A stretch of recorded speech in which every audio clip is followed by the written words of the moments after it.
They call out for those left on another floor, but in the dense dust and debris, it's hard to see who's left. The upper floor is on fire. The doctor tells Ali to open his eyes so he can wash it. Medical workers in eastern Ghouta are calling for urgent assistance because of the continuous heavy bombardment. Incendiary bombs are now appearing in the night skies, weapons intended to start large fires when they hit the ground.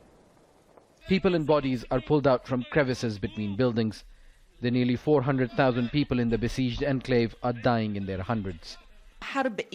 What's taken place in eastern Ghouta is a genocide and a crime against humanity in violation of international and humanitarian law, and the perpetrators should be held liable, accountable, and cannot escape punishment under any circumstances.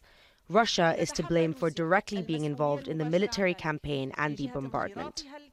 Graphic videos we've chosen not to show you contain body parts scattered in the aftermath of the latest onslaught by the Assad government and its allies. The opposition holds Russia and Iran responsible. When the dust settles, the destruction is clear. People have been forced to live in underground shelters. Our message to the Security Council is for a ceasefire or a truce. For days, airstrikes and bombardments have forced families and children into underground shelters. We can't do anything. We can't even go outside to get food. But when the outside looks like this, there aren't many places people can go to. The ferocity of the bombardment and the arrival of troops on the outskirts of Ghouta battling with fighters is reminiscent of what happened to other rebel-held parts. In places like Homs and Aleppo, entire populations were evacuated to new places in Syria. And people inside besieged Ghouta have been sharing old leaflets of evacuation zones, convinced that this is what is going to happen to them as well. Osama bin Javed, Al Jazeera, Gaziantep.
Syria's war is a mess. After 6 years, the conflict is divided between 4 sides, each side with foreign backers, and those foreign backers don't even agree with each other on who they're fighting for and who they're fighting against. And now, Syria's use of chemical weapons has provoked President Donald Trump to directly attack Syrian President Bashar al-Assad. This is a major development because up until now, the US has only been focused on fighting ISIS. To understand the crisscrossing interventions and battle lines in Syria today and how it got this way, it helps to go back to the beginning of the conflict and watch to see how it unfolded.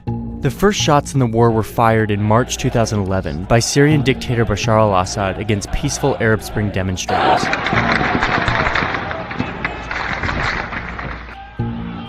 In July, the protesters start shooting back, and some Syrian troops even defect from the Syrian army to join them. They call themselves the Free Syrian Army, and the uprising becomes a civil war. Extremists from around the region and the world start traveling to Syria to join the rebels. Now, Assad actually encourages this by releasing jihadist prisoners to tinge the rebellion with extremism and make it harder for foreign backers to support them. In January 2012, Al-Qaeda forms a new branch in Syria, Jabhat al-Nusra. Also around that time, Syrian Kurdish groups who had long sought autonomy take up arms and informally secede from Assad's rule in the north. That summer is when Syria becomes a proxy war. Iran, Assad's most important ally, intervenes on his behalf. And by the end of 2012, Iran is sending daily cargo flights and has hundreds of officers on the ground. At the same time, the oil-rich Arab states in the Persian Gulf begin sending money and weapons to the rebels, mainly to counter Iran's influence. Iran steps up its influence in turn in mid-2012 when Hezbollah, a Lebanese militia backed by Iran, invades to fight along Assad. In turn, the Gulf states respond, Saudi Arabia really stepping up this time to send more money and weapons to the rebels, this time through Jordan, who also opposes Assad. By 2013, the Middle East is divided between mostly Sunni powers generally supporting the rebels and Shias generally supporting Assad. That April, the Obama administration, horrified by Assad's atrocities and the mounting death toll, signs a secret order authorizing the CIA to train and equip Syrian rebels. But the program stalls. At the same time, the US quietly urges Arab Gulf states to stop funding extremists, but their requests basically go ignored. In August, the Assad regime uses chemical weapons against civilians, provoking condemnation from around the world. Men, women, children lying in rows, killed by poison gas. It is in the national security interests of the United States to respond to the Assad regime's use of chemical weapons through a targeted military strike. Russia proposed on Monday that Syria surrender control over its chemical weapons to the international community for its eventual dismantling to avoid a U.S. military strike. The U.S. ends up backing down, but the whole thing establishes Syria as a great powers dispute, with Russia backing Assad and the U.S. opposing him. Just weeks later, the first American CIA training and arms reached Syrian rebels. The U.S. is now a participant in the war. In February 2014, something happens that transforms the war. An Al-Qaeda affiliate based mostly in Iraq breaks away from the group over internal disagreements. The group calls itself the Islamic State of Iraq and Syria, or ISIS, and it becomes Al-Qaeda's enemy. ISIS mostly fights not Assad, but other rebels and Kurds, carving out a mini-state it calls its caliphate. That summer, it marches across Iraq, seizing territory and galvanizing the world against it. In September, 1 year after US almost bombed Assad, it begins bombing ISIS. We're moving ahead with our campaign of airstrikes against these terrorists, and we're prepared to take action against ISIL in Syria as well. That summer, in July, the Pentagon launches its own program to train Syrian rebels, but will only train those who will fight ISIS, not Assad. The program fizzles, showing that America now opposes ISIS more than Assad, but that there's also no like-minded Syrian proxy forces on the ground in Syria. In August, Turkey starts bombing Kurdish groups in Iraq and in Turkey, even as these Kurdish groups are fighting ISIS in Syria. But Turkey doesn't bomb ISIS. This gets to one of the big problems in this conflict. The US sees ISIS as its main enemy, but the US's allies like Turkey and a lot of Middle Eastern states have other priorities. This makes for a lot of unclear and confusing alliances. The next month, in September, Russia intervenes on behalf of Assad, sending a few dozen military aircraft to a long-held Russian base in the country.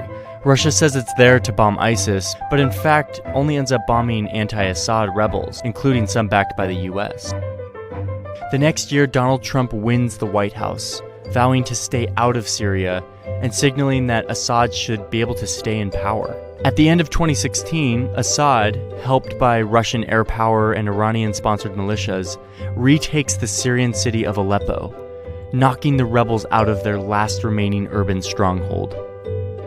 Then, in spring 2017, Assad once again uses chemical weapons against his people, killing 85, including 20 children. Back in the US, Trump says his attitude towards Syria and Assad has, quote, changed very much due to the attacks. He vows to respond, and within just a few days, the White House launches dozens of Tomahawk missiles that strike an airbase in Syria.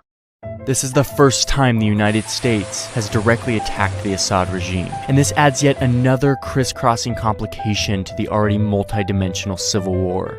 So as it stands now, Syria is in ruins. Even as Assad recaptures land, the rebellion perseveres, and with outside countries fueling each of the groups, it's clear that there's still no end in sight.